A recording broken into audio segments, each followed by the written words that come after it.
Hey everyone, welcome to Clipora. If you're new here, we're all about diving deep into the films, characters, and moments that shaped pop culture. And today, we're kicking things off with a bang. Literally. We're talking about the movie that not only launched the Marvel Cinematic Universe, but also changed the superhero genre forever. The first Iron Man movie is the film that turned Tony Stark into a household name and set the stage for over a decade of interconnected stories. So what makes this first Iron Man movie so special? How does it compare to the comics? And what hidden Easter eggs does the film have for die-hard Marvel fans? Stick around, because we're about to break it all down.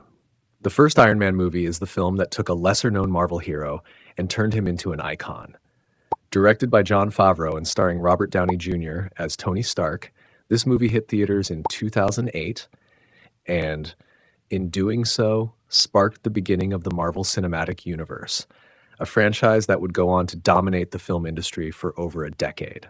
The story follows Tony Stark, a genius billionaire and arms dealer, who's kidnapped by terrorists in Afghanistan while demonstrating his latest weapons. Instead of building a weapon for them, he creates the Mark I, a suit of armor that helps him escape and sets him on the path to becoming the hero we know today. After returning home, Tony shuts down Stark Industries' weapons division, leading to a confrontation with his mentor. Effective immediately, I am shutting down the weapons manufacturer division of Stark International. Obadiah Stane, who creates his own version of the Iron Man suit, the Ironmonger. While the movie stays true to the spirit of the comics, there are a few notable differences. Now, what am I supposed to tell the press? Training exercise, isn't that the usual BS? It's not that simple. An unfortunate training exercise involving an F-22 Raptor occurred yesterday. In the original comics, Tony Stark's origin story is set during the Vietnam War, where he's captured and forced to build a weapon for the enemy. The movie changes this to Afghanistan, which brings a more modern and relevant context to the story. Tony's transformation from a selfish weapons manufacturer to a responsible hero is still at the heart of the narrative. When they said, here's a line, we don't cross it, this is how we do business. If we're double dealing under the table, are we? Robert Downey Jr.'s performance is what makes it all so compelling. His portrayal of Tony Stark is a perfect blend of charisma, humor, and emotional depth, making the character feel real and relatable. Let's face it, this is not the worst thing you've caught me doing. There are also some significant changes from the comics to the movie that fans might notice. The Ten Rings terrorist group in the movie is a nod to the Mandarin, one of Iron Man's most iconic villains, but the Mandarin doesn't actually appear in this film. Instead, the main antagonist is Obadiah Stane, a character who, in the comics, is a secondary villain but gets a much larger role in the movie.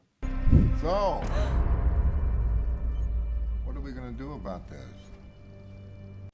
The film also changes the design of Tony's armor. While the bulky, rudimentary Mark I suit is faithful to the comics, the sleek red and gold Mark III suit that Tony builds later is a modern reimagining, with stunning CGI effects that make it feel like a real piece of advanced technology.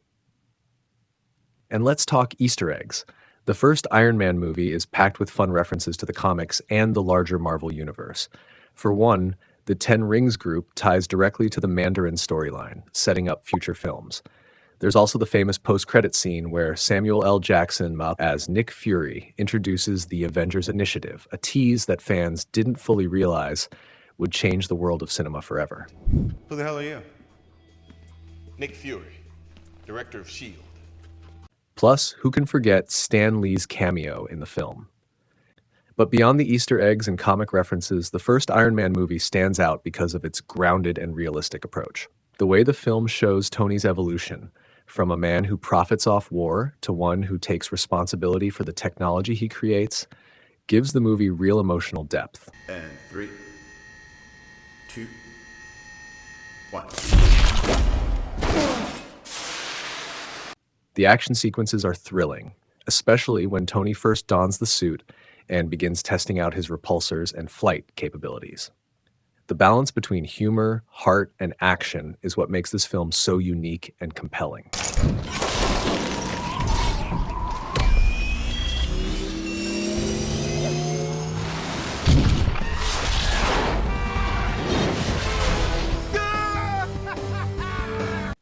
So, what's the legacy of the first Iron Man movie? Not only did it launch the MCU, but it also changed the superhero genre.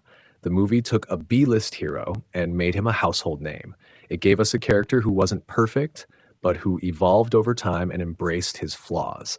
And of course, it set the stage for the entire interconnected Marvel universe, with each movie building off the last, culminating in the epic crossover that we now know as the Avengers. If you loved the first Iron Man movie as much as we did, let us know in the comments. What's your favorite moment from the movie? Do you think Tony Stark is the best superhero origin story? Or do you have a different favorite? Be sure to hit that like button, subscribe to Clipora for more deep dives into your favorite movies, and turn on notifications so you never miss a video.